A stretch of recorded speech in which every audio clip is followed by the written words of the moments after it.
මේ රටේ මුතුන් මිත්තන්ගේ ඉතිහාසය සොයා බැලීම අතිශය වැදගත්. ඔබට ඔබේ පරම්පරාවේ ඉතිහාසය විමර්ශනය කරමින් ආපස්සට යන්න පුළුවන් නම් ඒත් ඔබ නවතින්නේ අපි මේ කතා කරමින් ඉන්නේ ඉතිහාසය තුලම තමයි.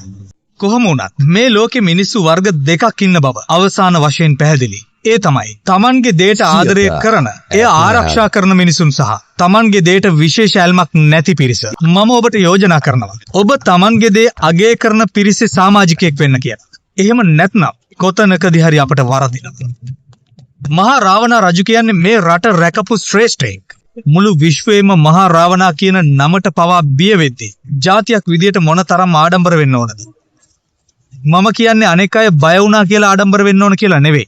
එතනදී බය වුණා කිව්වේ ගෞරවයේ මුසු බියකටයි. අදටත් පැවතෙන්නේ ඒ ශ්‍රේෂ්ඨ මිනිසුන්ගේ ජාන රැගත් පිරිසයි. ඒත් එදා තිබුණු ආධ්‍යාත්මික භාවිතය දැන් ඊටාම බරපතල විදිහට අමතක කිරීම ඒ තරම් සුදුසු නොවන බවයි මගේ අදහස.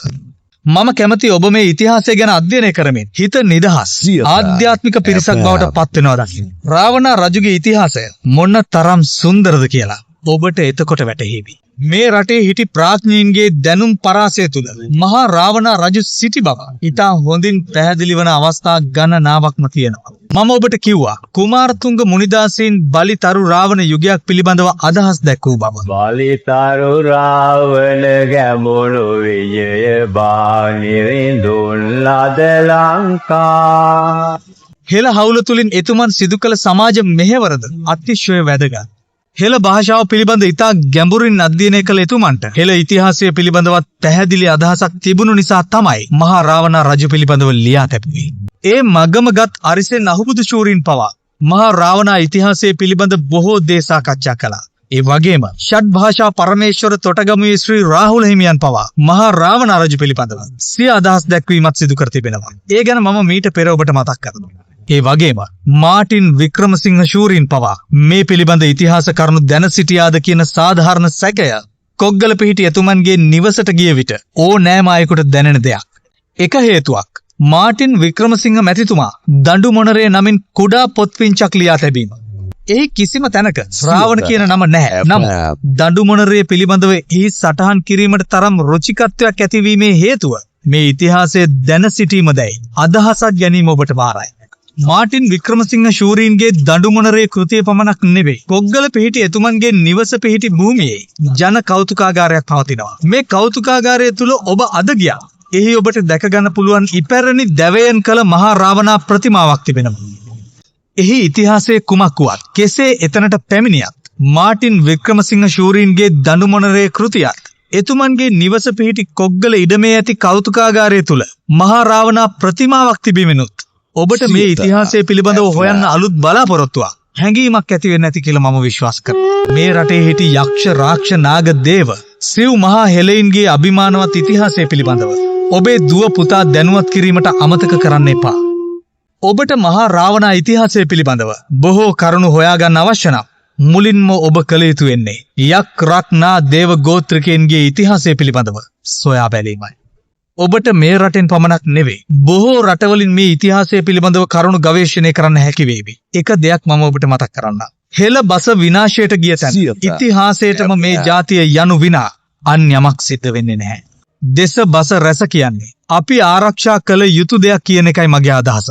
අද වෙද්දි මේ රටේ මිනිස්සු බහුතරයක් ඉංග්‍රීසි භාෂා භාවිතයට නැඹුරු වෙලා අවසන්. දෙවන බසක් ලෙස ඉංග්‍රීසි ඉගෙනීමේ වරදක් නැහැ. නම් ඒ තමන්ගේ මව් භාෂාව පිළිබඳ පූර්ණ අවබෝධයක් ඇත. තමන්ගේ මව් භාෂාව කුමක්වත් ඒ පිළිබඳව ගැඹුරින් සොයා බැලීම හා එය භාවිත කිරීම ඉතාම වැදගත්. ජාතියක ඉතිහාසයේ භාෂාව තුල රැඳී ඇති බව මම ඔබට අමුතුවෙන් කියලා දෙන්න අවශ්‍ය නැහැ. මහා රාවණා යුගයේදී භාවිත කළ යක්ෂ ගෝත්‍රික භාෂාව අද වෙනකොට දැඩි ලෙසම විනාශ වී අවසන්. හෙළ බසත් විනාශ වී දැන් සිංහල භාෂාව යම් තාක් දුරට පවතිනවා. එය ඊටා බරපතල ලෙසම විනාශ වෙමින් පවතින බව ඔබටත් දැනෙලා ඇති.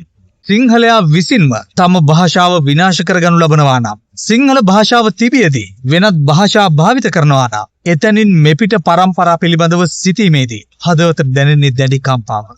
ඔබ සිතන්න ජාතිය රැක ගැනීම හෝ විනාශය කරා රැගෙන යාම තියෙන්නේ ඔබ අතේ. මහා රාවණා යුගයක් බලාපොරොත්තු වන සමාජය අඩුම තරමින් තම මව් භාෂාවවත් නොරකින සමාජයක් නම් එතනින් එහා යමක් සිටීම ඔබ විසින්ම කළ යුතු නොවේද? මහා රාවණා යුගයක් බලාපොරොත්තු වන සමාජයට මම මේ කරුණ මතක් කළ යුතුයි. ඔබ හිතන්න අද පවතින සමාජය ගැන. දරු නැලවිල්ලක් ඇහෙන ගෙයක් නැති තරම්. පුංචි දරුවා නිදි කරවන්න වීර කතා කියන ගෙදරක් නැති තරම්. අඩුම තරමින් නෑදෑකම් කියලා කතා කරන මිනිස්සු හොයාගන්න බැරි යුගයක් නුදුරේදීම මේ රටේ දැක ගන්න පුළුවන් වෙයි. ඔබට කියන්න මම පුංචි උදාහරණයක් විතරක් ගන්නම්. ඔබ බස් රථයක දුම්රියක යන කෙනෙක් නම් හෙට ඉඳන් හොඳට ඇස් ඇරලා බලන්න. ඔබට මතක ඉතිහාසයේ සිරිතක් තිබුණ වැඩි හිටියන්ට සැලකීම කියලා. ඒත් අද වෙති. ඒක එහෙම පිටින්ම අමතක වෙලාද නැද්ද කියලා. හෙට ඉඳන් බස් එකේ යනකොට ඇස් දෙක ඇරලා හොඳට බලන්න. වයසක ආච්චි අම්මලා සීයලා කී දෙනෙක් හිටගෙන යනවද බලන්න. ඔබේ ජංගම දුරකථනයේ තියෙන දේවල් වලට වඩා ලස්සන දේවල් අවට පරිසරයේ තියෙනවා. ජංගම දුරකථනයේ දිහා බලාගෙන වාඩි වෙලා යන වෙලාවේ වැඩි හිටියෙකුට ආසනය දීලා ඒ අහිංසක මිනිස්සුන්ගේ මූණේ මැවෙන හිනාව දිහාවේ ටිකක් බලාගෙන ඉන්න. ඔබ මොහොතකට දේවත්වයටපත් වේවි. මහා රාවණා යුගයක් බිහි කිරීම සඳහා මුලින්ම පෞද්ගලිකව අපි අපේ ආධ්‍යාත්මය සකස් කරගනිමු.